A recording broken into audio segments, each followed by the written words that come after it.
And everyone, come on in.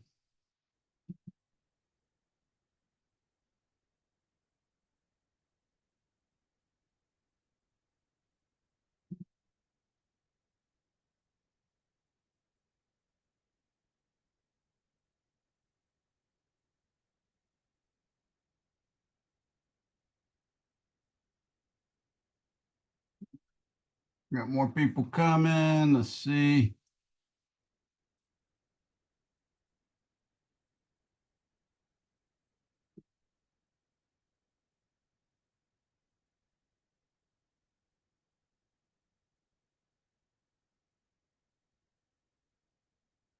Somebody please answer me. Can y'all hear me? Just wanting to check an audio check here. We can hear you. All right, I am having some difficulties. My Apple Pencil is not connecting to my iPad right now. I was trying to get that fixed up to the last second and couldn't get it done. I'm sorry for sending the link out to the Zoom class so late, but I have a class that ends right at 3 o'clock in Virginia Beach, and I have to rush here, so I barely get here on time. So I apologize for that, but uh, I probably will not be able to log in much earlier than 5:15 or something like that. So I almost be cutting it close. So just as a warning. But that being said, I'm willing to stay a little late if y'all have any questions, that sort of thing. We have 9 people plus me in here right now. I'm still waiting just to see if any more people come in since I sent it out so late. Anybody have any questions while we're here?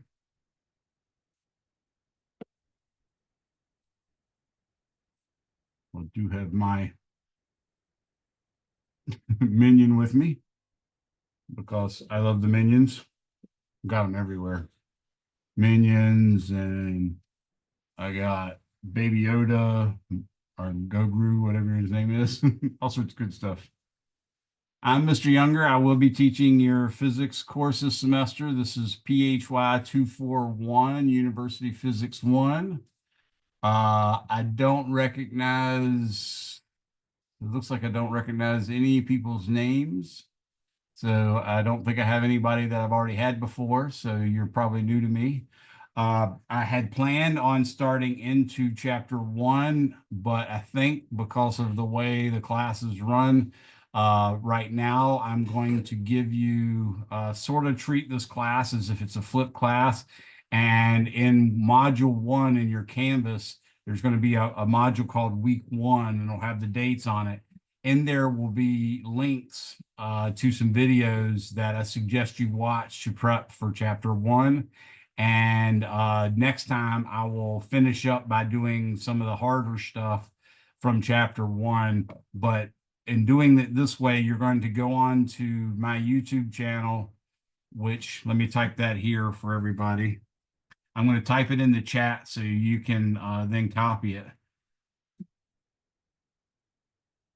It's going to be on my syllabus as well.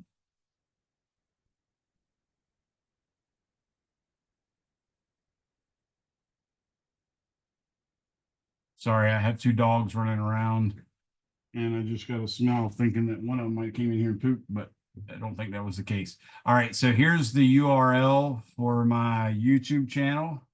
I just posted it in the chat window. So go ahead and copy that down if you need it. That is where I'm going to post your videos every night after I teach the class. It'll take a little while for me to render it, for me to put it in the right format, and then I'll upload it. That'll take a little while as well. Not only that, that's where I have several thousand hours up there. Uh, and that's from classes I've been teaching for 4 years straight. And the vast majority are my whole classes, which I know is not ideal. But here's the good news. You can click on any one of those titles and it will run a video. That video, in many cases, will be a video that is the recording of a whole lecture. Some of those lectures occurred in the summer, in which case you'll find the videos like 3 hours long. So I know you want to get right into those. Uh, I do not necessarily recommend you watching it at 3 hours straight for obvious reasons, but generally speaking, some of the classes really need that full 3 hours to follow everything. But what you can do is you can just scroll until you see me working a problem and then scroll back until you find the beginning of it and then watch me solve that problem, then scroll ahead to another problem. And I also recommend you taking breaks. So like when you're starting to listen to those kind of videos, I recommend you might not be able to listen more than 15, 20 minutes at a time. And it might be as small as 5 minutes. That's okay. You've got to get yourself primed to look at a video for such a long period of time before you can actually do it and get any learning out of it. So feel free to do that. Some of the problems, some of the videos on there are just me solving one specific problem, but I explain them in a lot of detail. I do a lot more than a typical instructor would do if you were taking, for instance, this course at UVA or Virginia Tech or UNC Chapel Hill.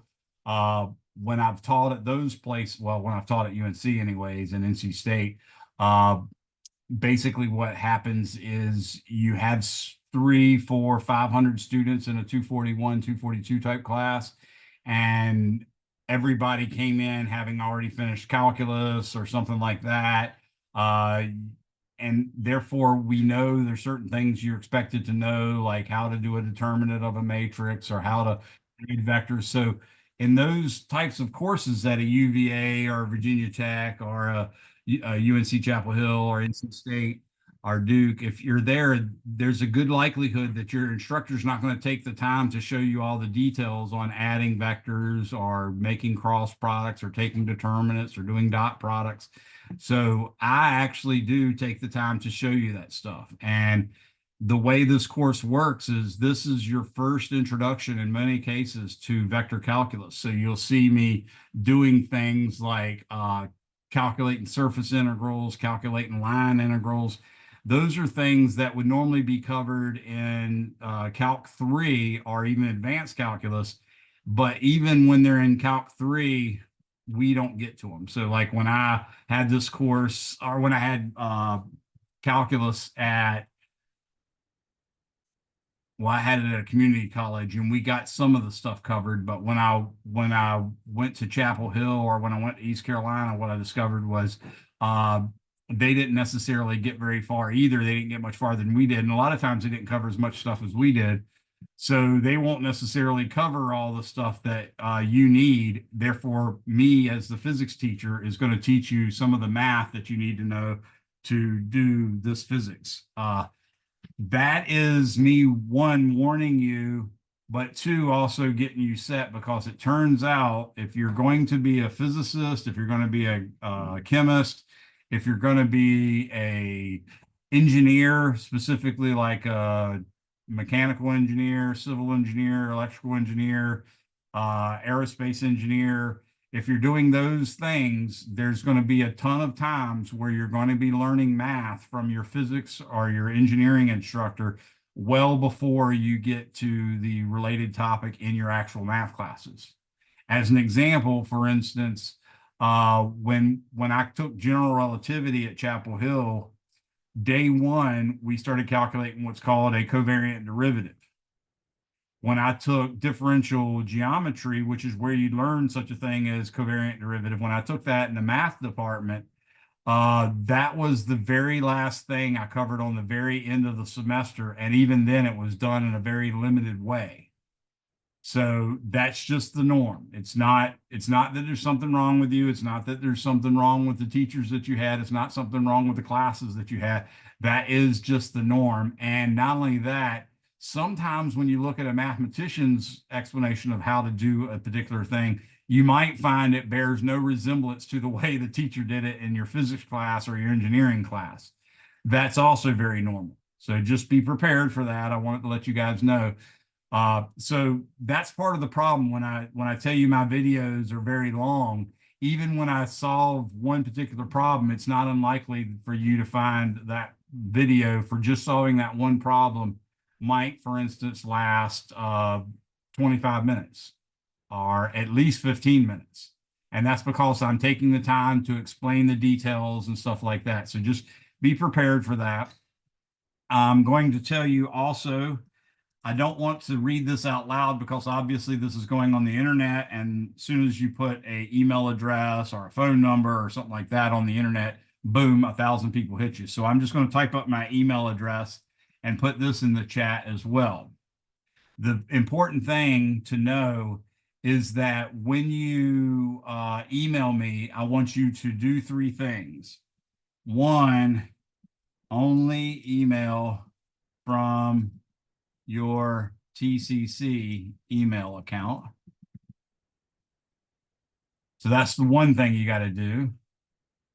Two, start your subject line with,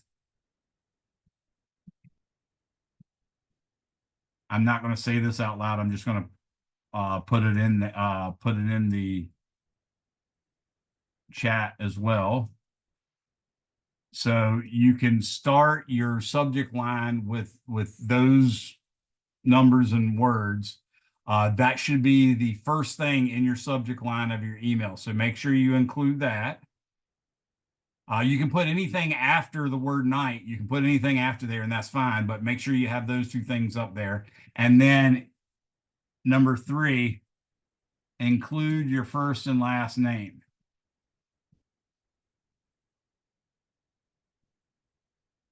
in the email. Don't worry. I'm not the kind of person who says, oh, wow, we have a test tomorrow and you're asking me this dumb question. There's no dumb questions like that for me. I don't consider any of that dumb.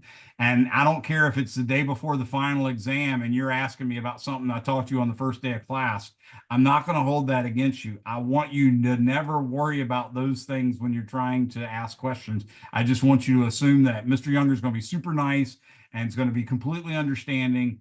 And that way, you guys will ask me the questions you have, no matter how embarrassed you are. You don't have to ask it in front of everybody else. I get that that might be embarrassing. You can send it to me privately in a chat. You can send it privately to me in an email. You can also text it to me. I'm going to give you my phone number now. Again, I'm not going to read this out loud for obvious reasons, but it will be on your syllabus as well. So here's my phone number. So copy that. What I want you to do with that is if you ever have anything emergent, like for instance, we have a test and you're trying to make it on time to get to the test, which is a little different for an online class, but I'm just trying to pick out something that's really time sensitive. And you get stuck in traffic, that's a perfect time for you to send me a text message. Only text that number unless I ask you otherwise. The reason being is probably like you, I don't answer phone calls from numbers I don't know. So if you send me a text, I will read that. That's why I'm giving you my phone number. That's one of the reasons. So if you're, in a traffic jam and you're rushing to get to the midterm or a final or something like that, and you need to let me know ASAP, then that's a perfect time for you to send me a text message. I'm a lot quicker to respond to text messages, so feel free to text me. Don't worry too much if you send me a text at 3 in the morning or something like that. My phone is set up that if I'm actually tired and gone to sleep, if you send me a message after hours, it's not going to offend me. It's not going to make me mad. I'm not going to get angry with you or anything like that. I just won't see it until the next morning. So that's perfectly fine for you to do that. Feel free. The main reason I'm giving you my phone number is in general, I have a two workday rule. So if you send me an email, my responsibility is to reply to that email either directly or by sending out an announcement within 48 working hours of that email. So let me explain the worst case scenario. If you send me an email at 11:59 p.m. on Thursday, say, then I have to reply to you by 11:59 p.m. on Monday. If, however, you send me an email at 11:59 on Tuesday, then I will respond to you by 11:59 on Wednesday. Okay. If you ever reach that 2-day window like that and I haven't replied to you, the first thing you want to do is check your email to see if I hadn't sent an announcement, and check Canvas to see if an announcement's been posted there. Because a lot of times I'll have several students ask me the same question, and rather than sending several reply emails, I'll post one announcement in Canvas, and that'll go out as an email, and that answers all those people's questions. So that's the first thing you want to check if I haven't replied to you. Don't be offended if you find that I didn't send anything, because it could have just been that I missed your email. And if you didn't follow those 3 instructions about only using your TCC email account, starting your subject line with those letters and numbers that I just told you, and including your first and last name, there's a good probability that I won't see your email at all. But once you've checked that I didn't send an announcement, then that's a good time for you to send me a text message and say, hey, Mr. Younger, I sent you an email on such and such a day. I have a question, and you just put the question in there, and I'll respond to you much quicker. Okay. That should normally come within usually the same calendar day, but if it's too late, it might not come till the next day. Uh, if you are asking specifically about questions, especially, practice test questions where I'm actually going to give you practice tests, then it's good that you take a screenshot of the actual question with the multiple choice answers, because I don't know if you're aware, but generally when you make a multiple choice question, if you want it to be good, the multiple choice question often will have more than one correct answer, but it's got one best answer. Therefore, if you ask me the question without showing me the multiple choice answers, I can't necessarily answer it for you. So feel free to take a photograph of the question with the multiple choice answers and say, hey, I have a question with this, and then I'll send you some very detailed answers, or I'll send out an announcement to everyone, or I will write it up in such a way that I solve it. I take a photograph of it, send that back to you, all sorts of stuff. So feel free to contact me. That's the main thing. I want you guys to know that you can contact me and you can get help. Okay. Any questions on that part? All right, so the way this course is working, and I would put up my syllabus, but I had some problems. I started using we have a thing where it actually allows us to make our syllabus for us. We just type in these parts, and I did that, and it worked fine. But this morning I got there and I was locked out and couldn't get in.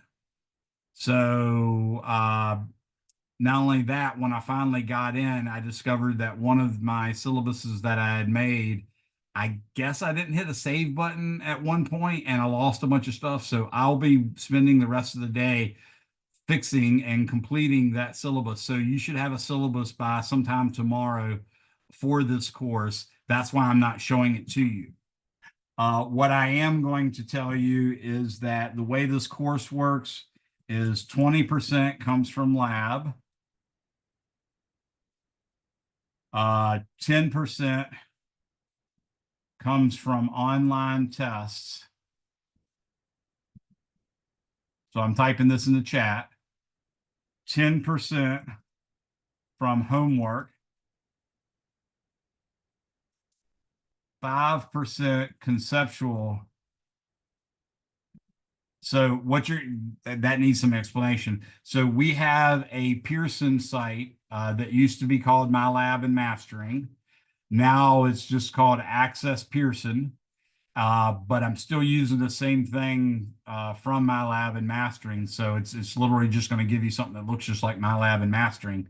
But in there, for every chapter, I have at least 2 assignments.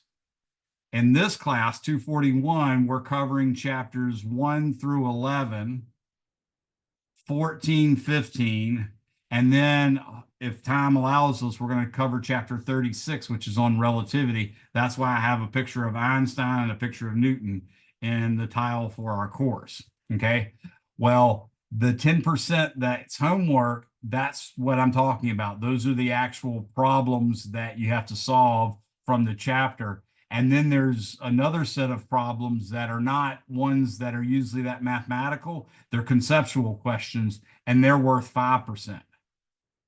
The online test will have a conceptual part as well as a problem solving part, and some of the face-to-face tests will as well, but I usually don't have any concept questions on the final. Okay. So what we're looking at right now is we're up to 45% for the things I've mentioned. So 20% is going to count for your lab. For you guys, you have probably Miss Raskovic or someone else for the lab. They will tell you how their lab's graded. The way my lab is graded, if you happen to have me, and some people might actually opt to have me, when you do my lab is generally 50% graded by attendance, and the other 50% is graded by your lab report grades. Your attendance is graded this way. If you miss one day, your attendance grade drops to a 99. If you miss 2 days, it drops to a 95. If you miss 3 days, it drops to a 90. If you miss 4 days, it drops to an 85.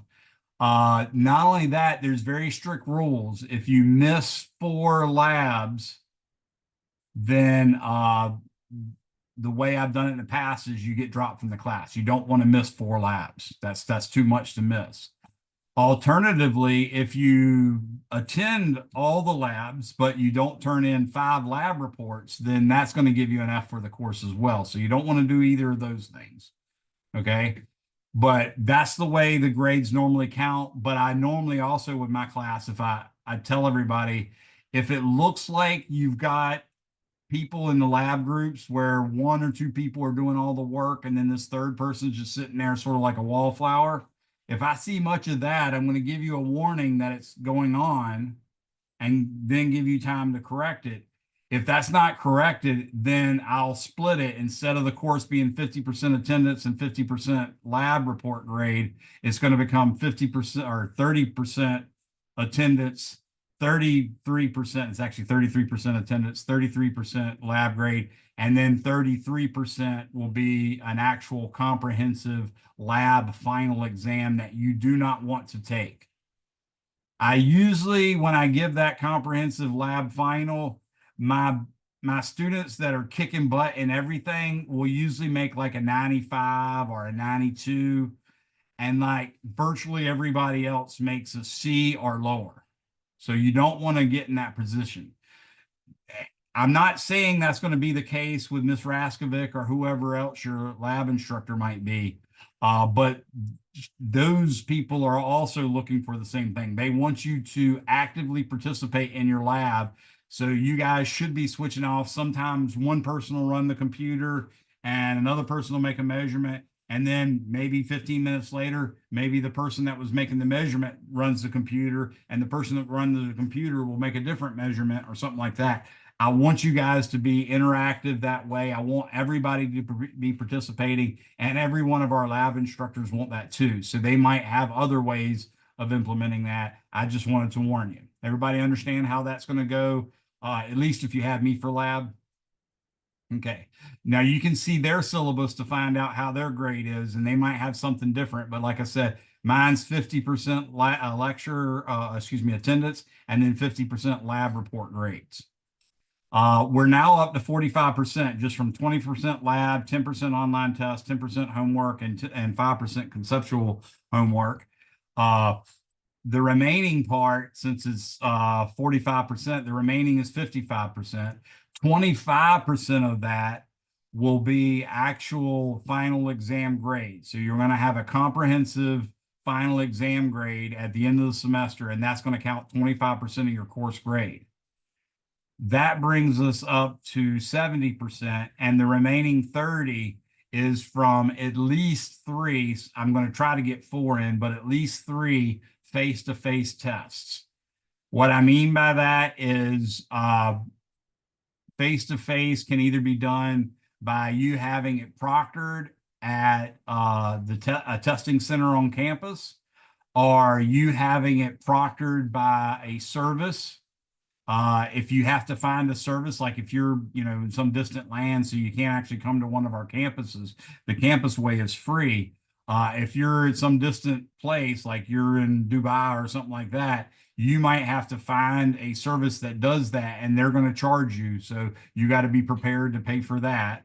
Or you could actually go, like I said, to a testing center, or there's even services that will proctor your tests through your online camera. So you will definitely need a webcam for this course to take any proctored tests. And you'll either need to come to campus for a testing, or you're going to have to possibly pay a service to do it. It's not always having to pay a service. Sometimes you can find a local school teacher near where you're at, or a local principal near where you're at, or a local college where you're at, and they will do that. Sometimes they charge you a fee, sometimes they don't. But just be prepared to do that if you're not able to come to one of our campuses. The way I set it up is I set it up as if everybody's going to take it at a testing center on one of the campuses, and you're allowed to go to any of the campus that's closest to you. So if you live closest to Suffolk, the Tri-Cities area, where our Tri-Cities campus is, you could go there. If it's at Portsmouth, you could go there. If it's at Chesapeake, you could go there. So that's how the face-to-face tests work. So I'm going to say face-to-face tests 30%. So that's another part for your syllabus. And 25% is the comprehensive final exam. Okay. You'll see that that adds up to be 100%, but that's the way that course works. Okay. I try to give you an online test every 2 chapters because I've discovered when I test students that frequently, they tend to get a more bell curve type distribution of grades on the face-to-face tests. And they also get a little bit more confidence because they can do so well on those online tests. The online tests, by the way, are completely sort of open. It used to be that I narrowed the time very shortly, so I tried to figure out exactly how much time I should give students so that if they happen to be able to work all the problems but one, then they have enough time to actually Google that one problem, find the answer, and then put that in. If they had to Google more than one, I tried to set it up where the time wouldn't allow that, and you'd end up getting a really bad grade if you exceeded the time. Well, as luck would have it, it turns out that students work at various rates, and it's really hard to nail that down. So I gave up on that, but that is the philosophy behind it. So if you're taking the online test and you have to look up more than one, you're not learning good enough, and bad things are going to happen when you take the face-to-face test. So that's my big warning. I want you guys to use resources. I know Chegg exists. I know other services like Chegg exist, and I like you having them. I want you to use them. Okay. So you are allowed to use them on the online test. But if you find that you're looking up more than one question, or maybe occasionally 2 on an online test, then chances are if you're looking up 2 every time or more than 1 every time, then you're probably not learning the material well enough, and you need to reevaluate how you're doing that. Okay. That's what the homework is for. The lectures, I am attempting to solve examples like problems you're going to solve, but also examples from the book so that you can learn how to do that. Those are sort of really all you really get from an instructor typically is just examples, right? So you want to be able to follow them in the way I do it, but you also want to be able to follow them the way they're done in the textbook. So your goal is to make sure you read the entire chapter and thoroughly understand every example in the chapters. Okay. I do not care, and I'm wanting you not to care, if you can maintain a homework grade for the 10% homework in my lab and mastering the Pearson site. If you can get 65, 70 or higher on all the individual homeworks, that's good enough. I don't want you fixating on trying to get a perfect 100. Okay. Because we know when you have an online homework system, it's almost always riddled with various errors. There's problems just associated with your reading it or they're writing it. There's all sorts of little things that hamper you from getting a 100. So I want you to understand the purpose of the homework is for you guys to get experience trying to solve physics problems at various levels. So that's what the homework does.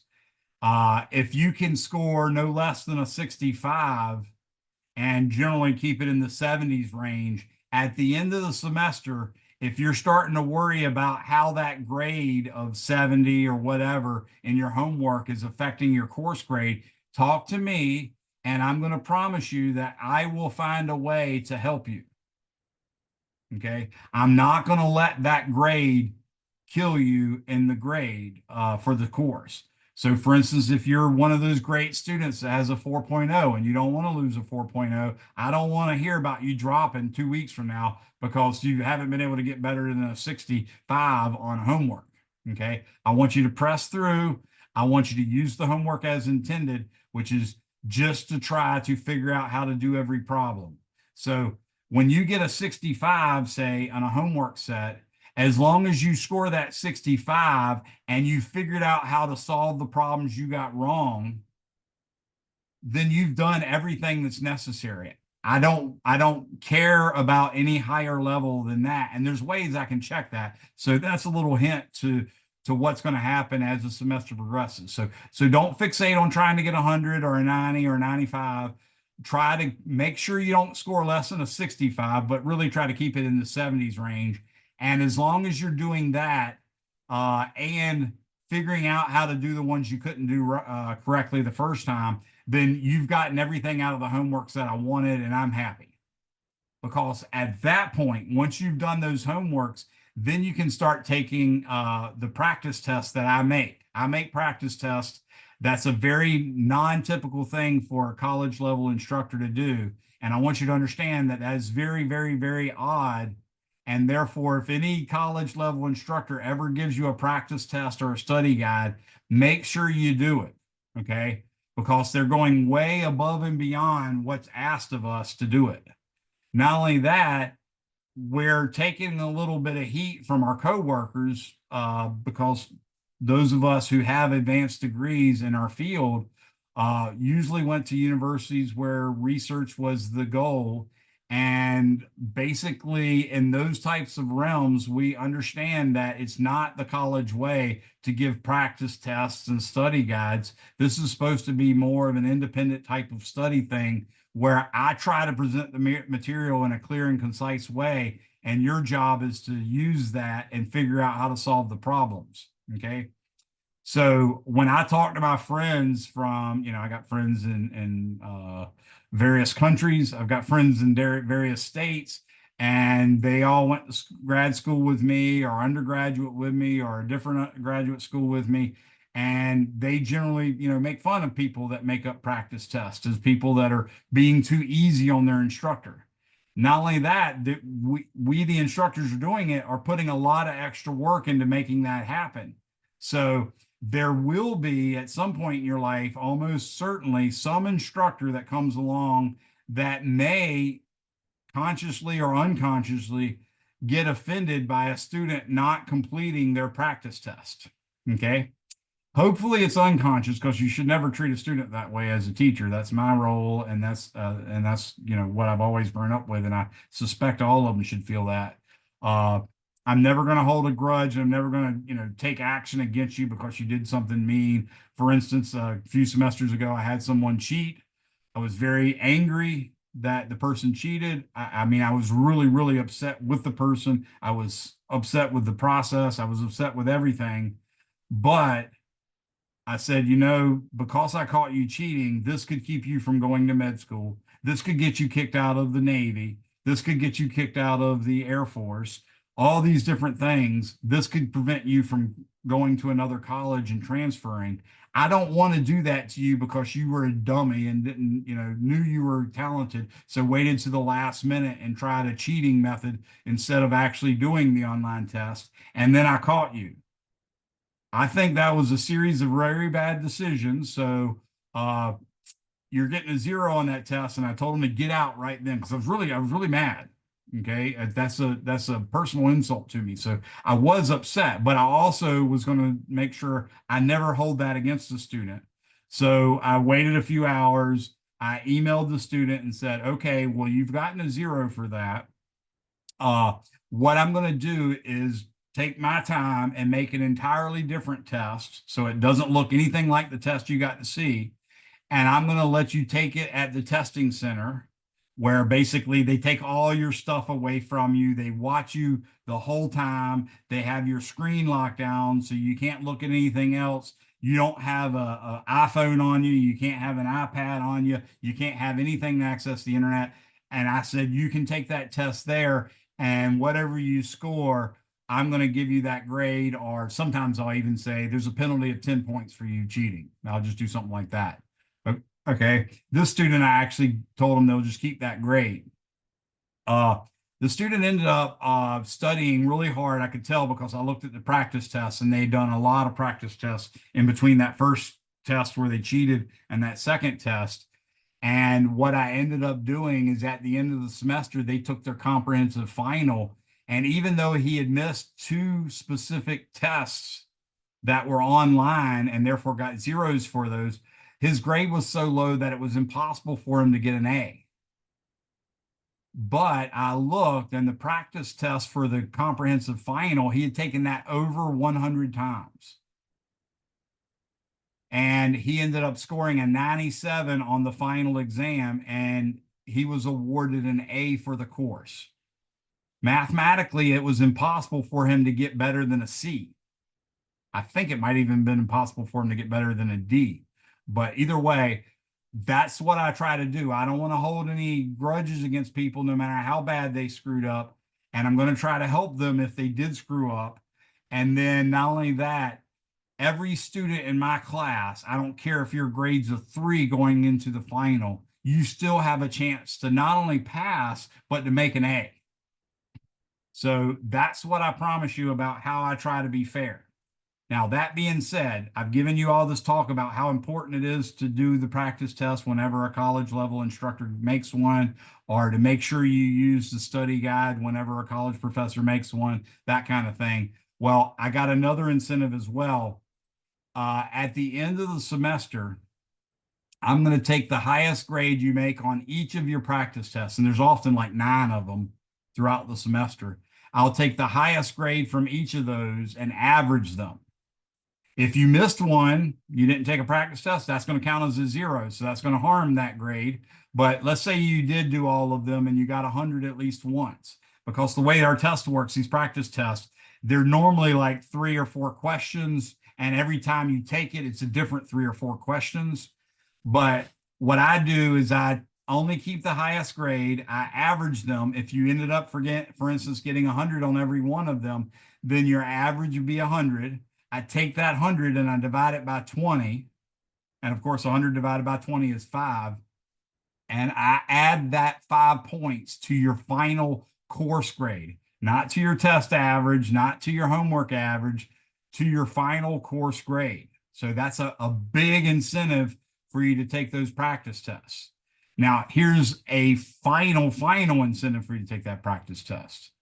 I guarantee that at least 80% of the points on any given face-to-face test will come from those questions that you had access to through the practice test. So let's think, for instance, about specifics so you'd understand what I'm saying. Practice test 1, for instance, will cover chapters 1 and 2. That bank of questions that I use to make practice test 1 usually has, for 2 chapters, it'll usually have somewhere between 150 and 225 questions total. So if you actually took that again and again and again and again, in principle, you would see all of those 225 questions say. What I'm telling you is 80% of the points on the actual face-to-face test comes out of that. And here's something else. In the last 20 years, I have not added a single question outside of that bank. Okay. So yeah, I'm allowed to put up to 20% of points in there from questions you haven't seen from your practice test, but I haven't felt compelled to do that in almost 20 years. So the vast majority of the practice tests, if you do them enough, you will have seen every question that appears on the test that you're taking. Does that make sense to everyone? So that's just an extra 5% that's just thrown in there on top of the 100% grades that I just showed you. Everybody think they understand that now? And I usually make them available at least 5 to 7 days before the test is due. And you can take them as many times as you want. And like I said, I only keep track of the highest. And what you want to focus on, like I said, is again, being able to consistently get an 80 or higher on the practice test without having to look up more than one question on a practice test. If you're able to do that and you can get like an 80 3 or 4 times in a row, without looking up any, or maybe just looking up one every other test or one every test, then you're in a good spot to make probably a C or a B on the test. If you really are getting it and you're not looking up stuff, you're probably going to make an A.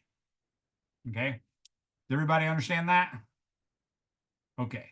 So those face-to-face tests, if I do 3 of them, that means each one's going to count as 10%. If I do 4 of them, each one's going to count as 7.5%. Okay. But then the final is going to count as 25%. And I generally make those out of, again, the same questions that we use for the practice test. So all those practice tests you've been doing are feeding for every subsequent test, because all my tests are going to be comprehensive.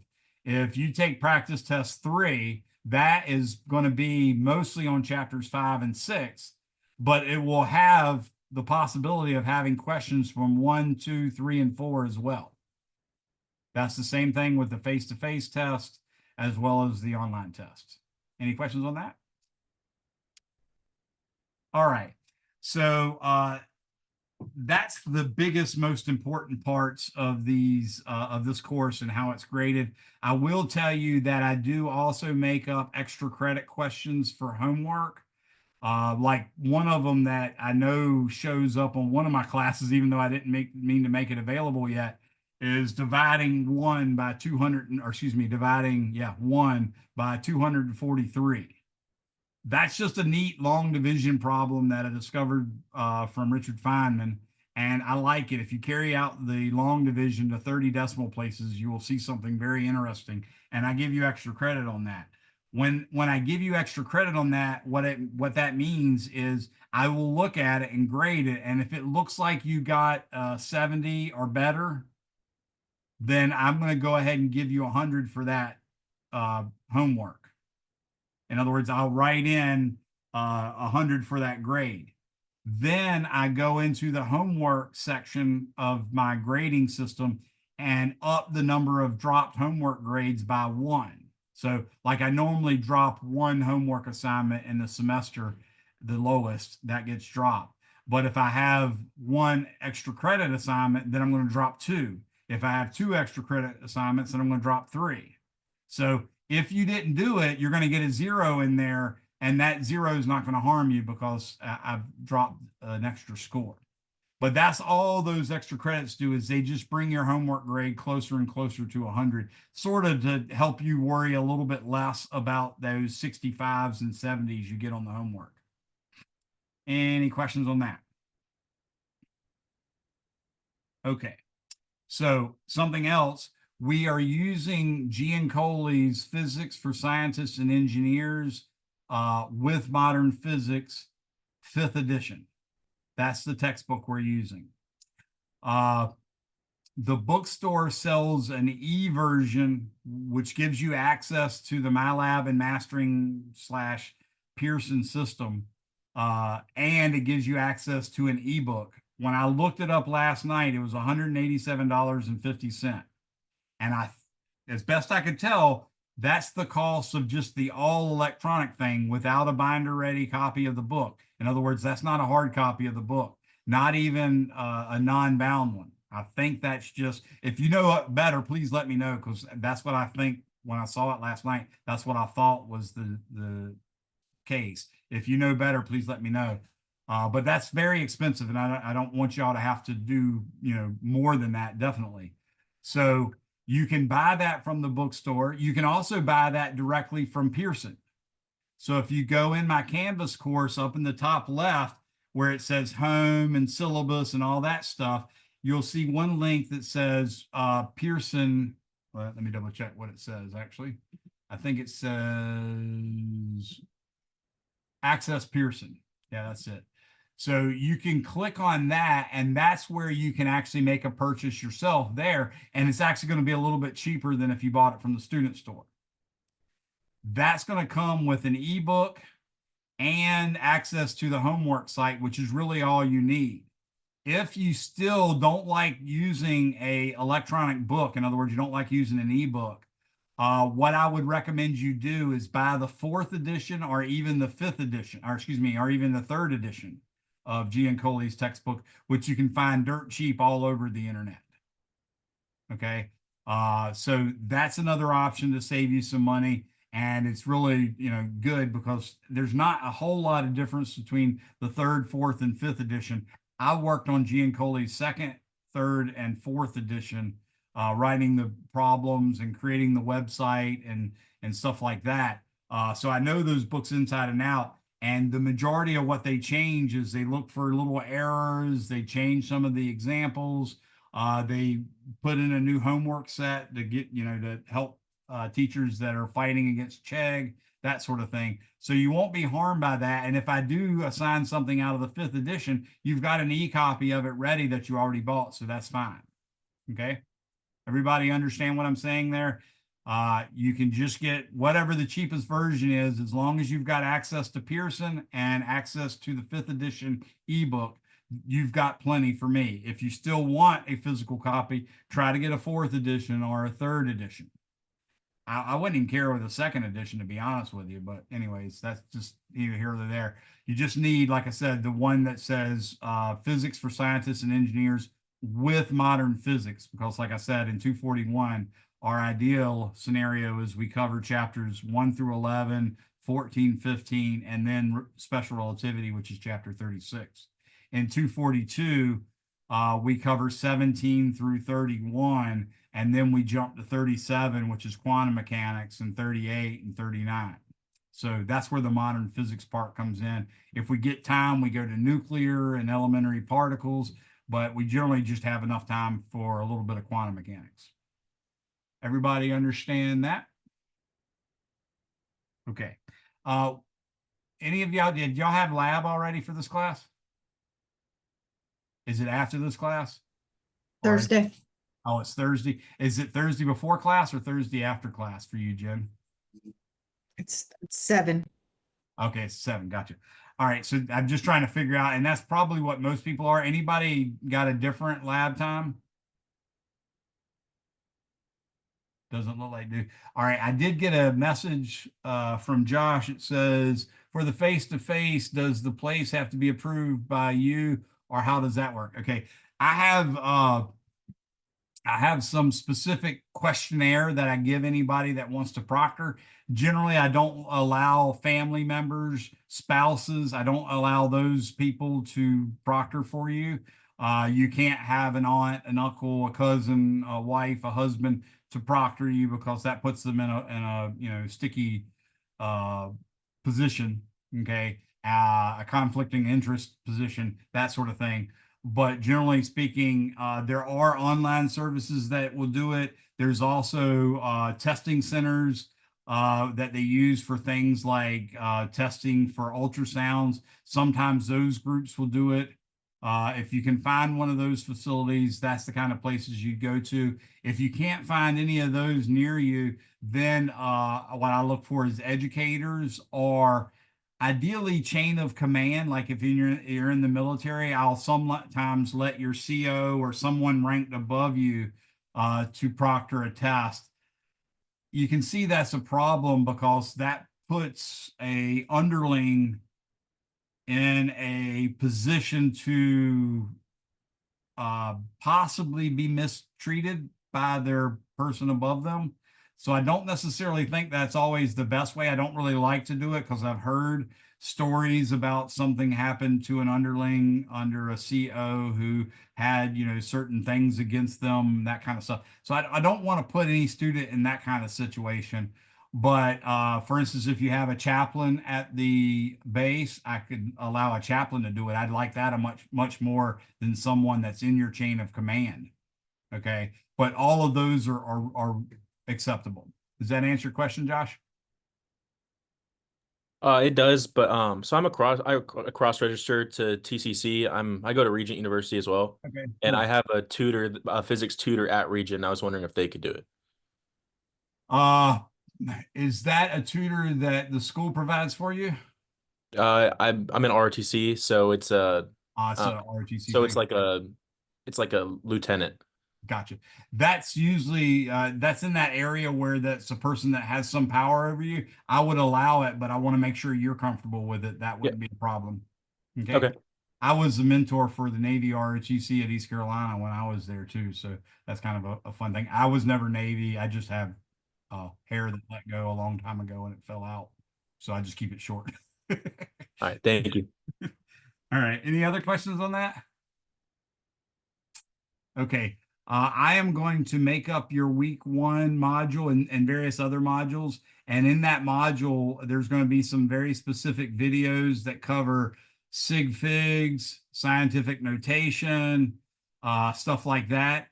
I'm going to tell you also that in this course, this is a robust science course for college level, university level students.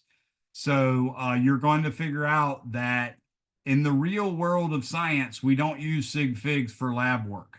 Okay. We use something called propagation of error, and I will be teaching you that throughout the semester, and whoever your lab instructor will as well. So that's going to be covered as well. But this whole first chapter is about that kind of stuff. It's about scientific notation. It's about sig figs.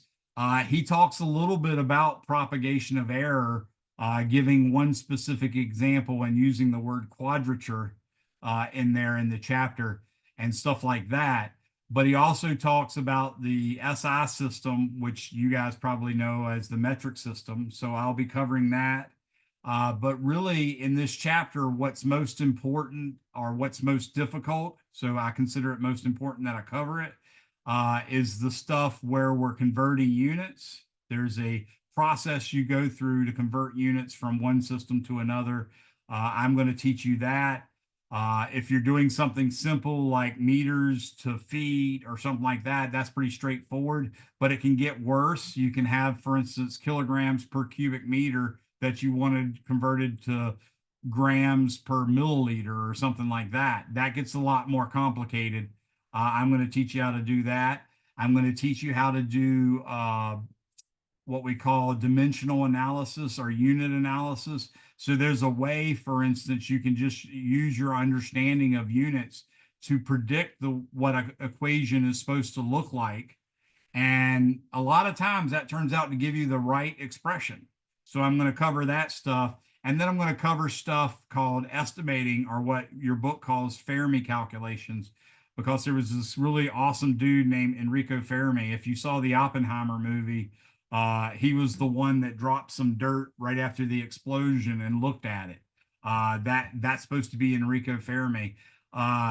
People at the Los Alamos Project have repeatedly said that Enrico Fermi and J. Robert Oppenheimer, but more so Enrico Fermi, was the real brains behind the Manhattan Project.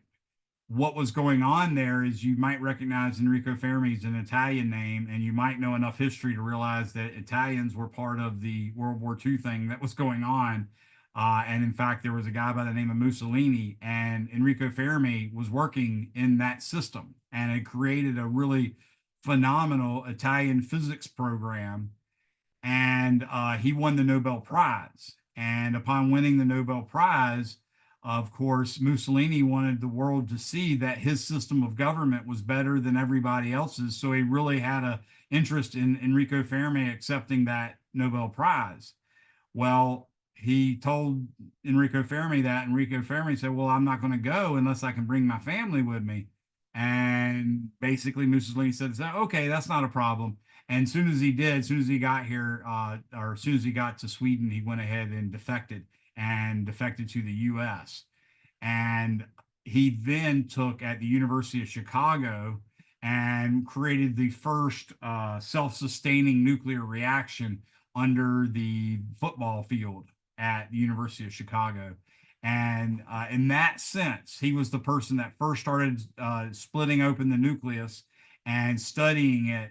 And therefore, he was, in some sense, the brains of all the science behind it. And then Oppenheimer was this just brilliant manager who was also equal level in terms of intelligence. He was right up there with Enrico Fermi, Albert Einstein, and Niels Bohr. Albert Oppenheimer was, but he was also a genius in dealing with people, which is kind of weird because he's socially a little bit inept. If you look in that movie, for instance, he poisoned his own lab instructor. Luckily, the guy didn't take it, and luckily his family was so rich that they paid him to get him out of trouble for that, because that's sort of called attempted murder. So it's not the best outcome for a grad student. But anyways, he had some mental problems, and he worked through that and became a lot better. But anyways, that's what the nuclear Manhattan Project was about. So Enrico Fermi has this reputation of being the person that can figure out really complicated things with really simple calculations that we call like back of the envelope calculation. So him dropping that dust was what he used to predict the actual power output of the nuclear weapon. And lo and behold, it was right on the money. He told him that it was such and such kilotons. And when they went back and did the full scale experimental results, they found that it was exactly as Enrico Fermi said it. One time Enrico Fermi was asked how many piano tuners that he thought was in the San Diego area or San Francisco area of California. And he gave them a number almost instantly, and it came to within a factor of 10. So a lot of people were impressed with that. That's the kind of stuff that Enrico Fermi did. So we call those Enrico Fermi calculations. Things like look at your shower in your apartment or your house and try to think how many, I don't know, Apple Jacks can you fit in there? Apple Jacks, the cereal, little Cheerio looking things. How many of those or how many boxes of those could you fit in that shower? I see people do that on YouTube all the time, and they like get it half full and then say, oh crap, I got to go buy some more. And I'm like, well, if you had a physics class, you could do that. And you wouldn't have to go get a second box or a second trip to make more boxes. You could actually figure it out. So doing stuff like that, making astute observations and astute assumptions, you can come up with things like how many times will your heart beat in a lifetime? So the average human, how many heartbeats are they going to experience? Or how many pennies would it take to fill a shoebox? Or how tall would a stack of 1 million $1 bills be? How many fruit flies could fill up the classroom? That kind of stuff. Those are what we call Fermi calculations. So I want you to have some sense of that. You'll see when you start taking the practice tests, they give you some very specific examples to work on. So keep an eye on that. But that's mainly what I'm going to try to cover in chapter 1: dimensional analysis, unit conversions, as well as the Fermi calculations. So I'm going to put some videos, link to some videos in week 1's module. I want you to watch them at your leisure. Your first homework assignment will be due Sunday at 11:59 p.m.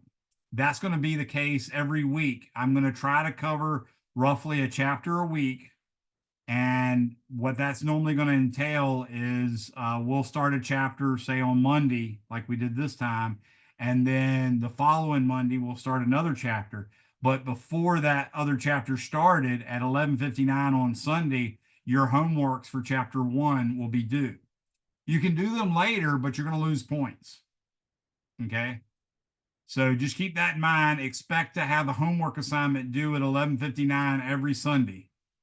Now, another rule, when you look into the Pearson thing, you're going to see that there's a lot of homework assignments there, and they've got a lot of due dates. There's going to become some point in the semester where you're going to see, oh crap, chapter 7 homework's due, but we're covering chapter 5. and you're going to want to send me an email and ask me, do we have to do chapter 7? And what I'm telling you now is you don't need to send me that. Every day when I start class, I'm going to tell you what chapter we're covering, and you should write that down and know what chapter we're covering. And if there's a homework due on a chapter we haven't covered, then you know that homework is not really due. Okay? So you don't need to ask me that. I know you will. Everybody still does. I still get a couple people every semester ask me that. But I just want to warn you, the nature of how I have to change the times and dates and due dates for all those things is such that I got to put a lot of buttons just to get one changed. And then there's on the order of 30 of them on there. So I can't just sit there and do them instantly. So there's going to be some time where you're going to see a homework assignment and it looks like it's due, even though we haven't covered the chapter. The answer is no, you don't have to do it yet. Okay. Everybody follow that? Okay. I will be sending out emails as I post stuff. Like when I finish with the syllabus, I'll post it. When I finish with the week 1 module, I'll post an announcement, that kind of thing. So keep an eye on your emails. That's actually plenty of stuff. What I will tell you is, again, I'm trying to get my iPad to connect with my Apple phone, with my Apple Pencil. And until that happens, I can't do anything as far as lecturing goes, other than just talking to you like this, and it's still not doing it. So what I want to tell you is one thing we need to know is basically the prefixes of the SI system. So around the time of the French Revolution, France was the superpower of the world. And being the superpower of the world, they decided that we should probably get our mess together and make a comprehensive, enlightened system of units for everyone to use, so that when I go from Paris to Rome, I don't have to use an entirely different set of measuring scales and stuff like that. What they came up with is ultimately what we now call the SI system, the System International, which is also called the MKS for meters, kilograms, second system. It's also just called the, like I said, the metric system. That was done, like I said, in the French Revolution when they were the superpower. And what it was you have a base unit that tells you what kind of parameter you're measuring. So for instance, the meter is a unit of length. So the base unit is the meter. A gram is a unit of mass, and that's the base unit. That's the unit that doesn't have a prefix on it. So if you wanted to measure mass, then you'd measure that in grams, but grams are such a small measurement that became not so helpful. So in all the equations we'll be using, you're expected to put in a kilogram, not a gram. Make sure y'all make a note of that. All the equations that I give you, until we get to calorimetry, in that case, they're going to want you to use grams for the mass and calories per gram Celsius degree for the specific heat. That's a time where you can use grams. But like in F equals MA, that M is supposed to be in kilograms, even though it's got a prefix on it. Okay. So just keep that in mind. But once you have that base unit, the gram, the degree Celsius, the meter, the second, the Kelvin, the mole, all those fundamental quantities, then you can make them bigger by putting a X or a prefix on it. So the prefix, for instance, for 10 times a gram would be a decagram.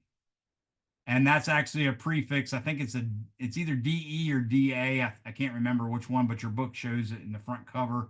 Also in the equation sheet that you'll see in helpful documents, you'll see it's in there as well. But anyways, deca is a power of 10 to the 1. So when you say a decagram, you mean 10 to the 1 grams.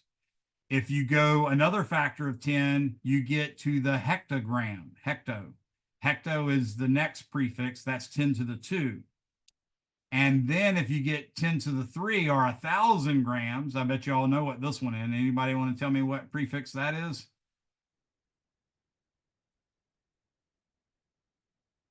Yes. Andrew says it's the kilo, and that's right. So the kilo is the power of 10 to the third. Notice there are powers of positive numbers. Then they stop going every factor. They start going in leaps of 1,000. So there's nothing for 10,000. There's nothing for 100,000. But then there's something for 1,000,000, and that's a mega. And then there's nothing for 10 million, nothing for 100 million, but there's something for 1,000,000,000, and that's giga. And again, there's nothing for 10 billion, nothing for 100 billion, but for a trillion, I guess, there is something called a tera, T-E-R-R-A, a capital T. So that is the left-hand side of the metric system for powers of 10. So that went deca 10 to the 1, hecto 10 to the 2, kilo 10 to the 3, mega 10 to the 6, giga 10 to the 9, tera 10 to the 12th. Now, if you go the other way, in other words, you want to say, like, what's the mass of an atom? Well, that's way smaller than a gram, okay? So you can divide a gram by 10, in which case it's 10 to the negative 1. So notice it's still a power of 1, but this time it's a negative. That's the decigram. 10 to the power of 2, negative 2, would be the centigram. And 10 to the negative third would be the milligram or milligram. Then again, like the other side did, it skips 10,000, it skips 100,000, and goes to 1/1,000,000th. That's the micro, which is the Greek letter mu.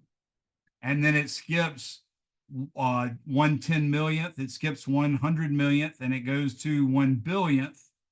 That's the nano, which is 10 to the negative 9. And then it skips to 10 to the negative 10, skips to 10 to the negative 11, and gets to 10 to the negative 12th, and that's the pico. Okay. Now I've made up a mnemonic for this, and that's a really good thing to do. I will warn you in advance that I am a father and a goober. I am stuck in basically middle school. So almost all of my jokes and mnemonics have something to do with poop, pee, doo-doo, boobies, stuff like that. Okay. So when I make up a goofy mnemonic, it's almost always going to have something stupid like that. So the mnemonic I use for the SI system is the great monarch, King Henry, died by, that's for the base unit, drinking chocolate milk under, that's for the mu, because it looks like a U, numerous, that's for the nano, and then the letter P pops up, and I guess you can probably guess what profession I've chosen to put there. I would invite you to come up with something better, because every time I try, I haven't gotten one, okay? But it's really good. I wish I could show it to you on a blank, oh, wait a second, let's see if I have a blank piece of paper here. I do not. Oh, well, I have close enough.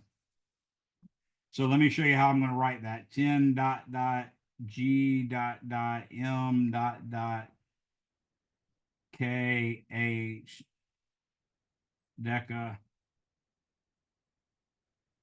base deci centi milli dot dot micro dot dot nano dot dot pico. So I'm going to hold this up.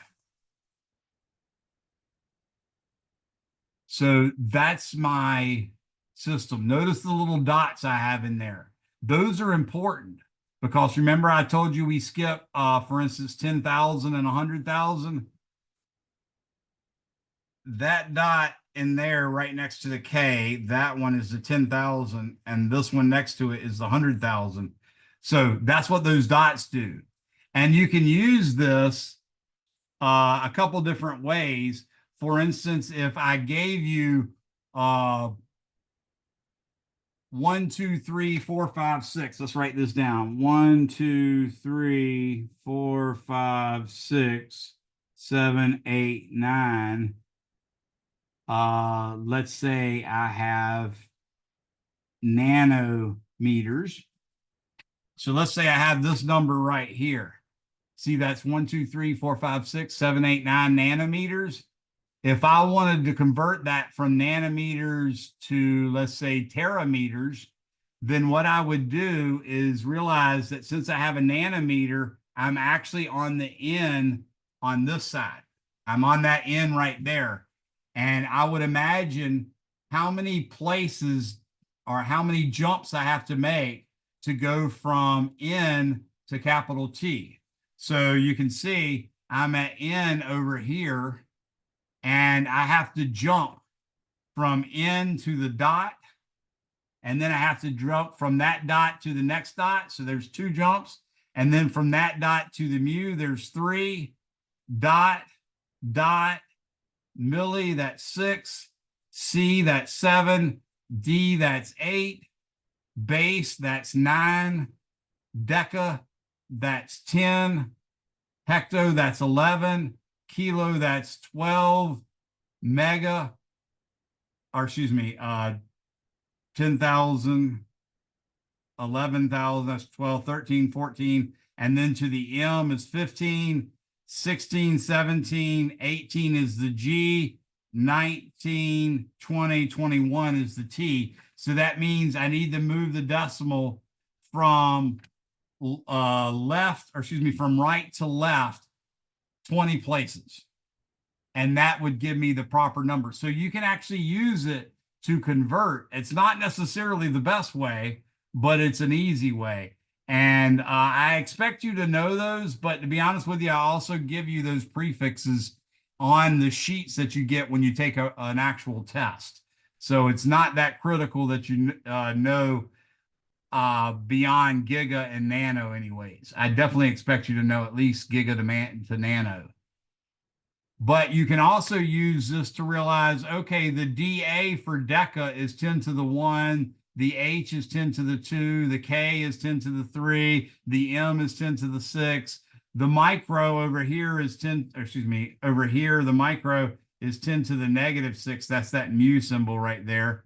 The nano is 10 to the negative 9, and the pico is 10 to the negative 12.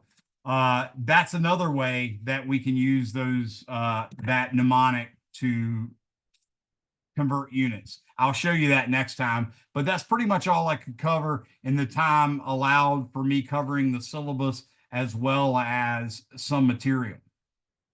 So feel free to use that. I will tell you that the key to converting units, the way we do it in physics and chemistry, is that there's certain units that are what we call multiplicative units. Meaning when I say $3, that means 3 is being multiplied by a variable called dollars. And if I wanted to convert that to pennies, then I convert it by multiplication. So that's why I call it a multiplicative unit. What I want to do though is if I wanted to convert 100 pennies, say, to dollars, I can only multiply 100 pennies by 1, or I'd change the value to something other than 100 pennies. But there's a lot of ways you can write 1. You can write 1 as just the number 1. You can write it as 1 over 1. You can write it as 2 over 2. You can write it as pi over pi. But you can also get a little more abstract and write it as 1 foot divided by 12 inches. Notice 1 foot is equal to 12 inches. So if you have a numerator equal to a denominator, then that's a 1. I could also write it, though, 12 inches on top and 1 foot on the bottom. That's okay as well. What your job is, like if you wanted to convert 100 pennies to dollars, your job is to choose a number 1 such that the unit you have disappears and the unit you want remains. So does anybody know what the equivalence statement is for pennies to dollars? How many pennies equals $1, or how many dollars equals 1 penny? Very good. 100 pennies is equal to $1. So what that means is you can write 100 pennies on top and $1 on bottom, or you can write $1 on top and 100 pennies on the bottom. Both of them are perfectly good values of 1. Now, we want to get rid of 100 pennies. So I need to recognize, one, that that is an actual numerator of a fraction, because I can write 100 pennies under bar and put a 1 under it. So if I put the penny in the fraction at the bottom, the penny in the bottom is going to cancel out with the penny in the numerator that I was just talking about. So that tells me my number 1 that I want to use is $1 on top is equal to 100 pennies on the bottom. When you do that, I'm going to go ahead and write it. So, oops, I also need my glasses.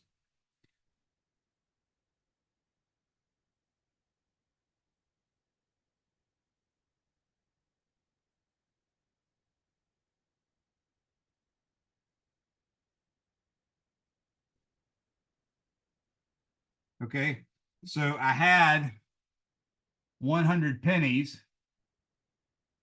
Notice I wrote the 100 pennies and then I put a number 1 under it.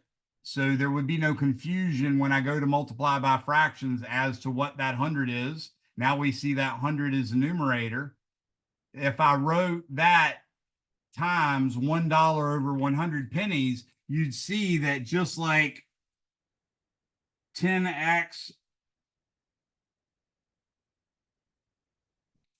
if we were doing this multiplication problem, see 10x over 5 times 2 over 4x.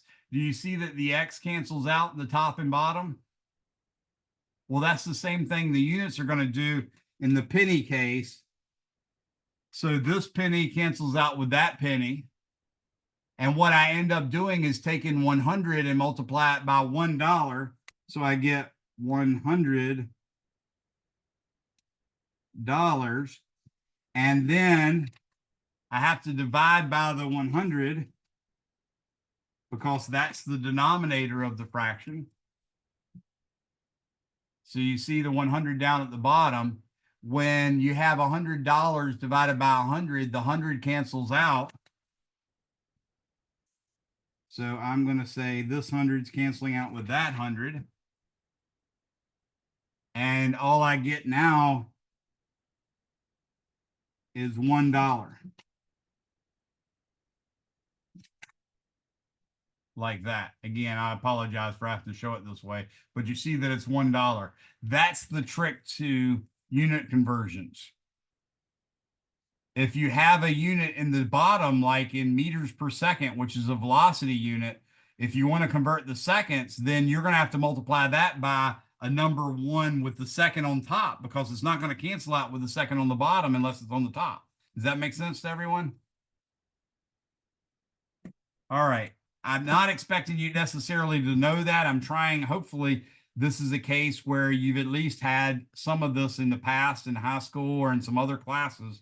And I'm sort of, you know, reminding you how it's done. That's really what I'm trying to do there. So don't feel bad if you didn't get it. It's if you hadn't had it before, I wouldn't necessarily expect you to get it from there. But I'm going to cover that in more detail next time, and that will be all for chapter 1. Okay. But do watch the videos. I'll link them. You can watch as many of them as you want, but I'm going to have some very specific ones that you should watch, and I'll tell you that when I make the announcement. So you guys are free to go.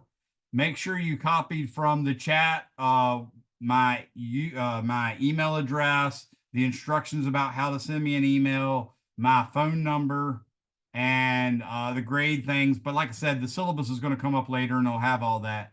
I'll wait for the last person to leave in case anybody has any questions. But other than that, you guys are free to go. I would, before you do go, everybody please send me a chat with your first and last name in it. That's what I'm going to use for a roll every class. So please, every class, send me a chat with your first and last name. You can do it when you first log in if you want to, or you can do it just before you log out. Any of that's good. Thanks for coming, everyone. Hey, Jen, didn't I have you last semester? Yes, you did. Okay, you look familiar. I couldn't remember for sure. I'm horrible Yeah. with names, but I recognized your face. Yes, you did. I was surprised to be here again. Yeah, it's summer classes. Or did you have any during summer? Or was it spring? No. Oh yeah, summer would have been awful. It was really hard. We'll get you there. Don't worry. Thank you. You're welcome. Have a good one, man. Sorry for calling you ma'am. I'm sure you're younger than me. No worries. Probably not. Probably same age. Have a I'm good one. 54. You don't have to tell Oh, me that. I'm 54. 45. Oh, good. You're a lot younger than me. Yeah, I thought so. There you go. That was a compliment. Well, have a good one, folks. You too.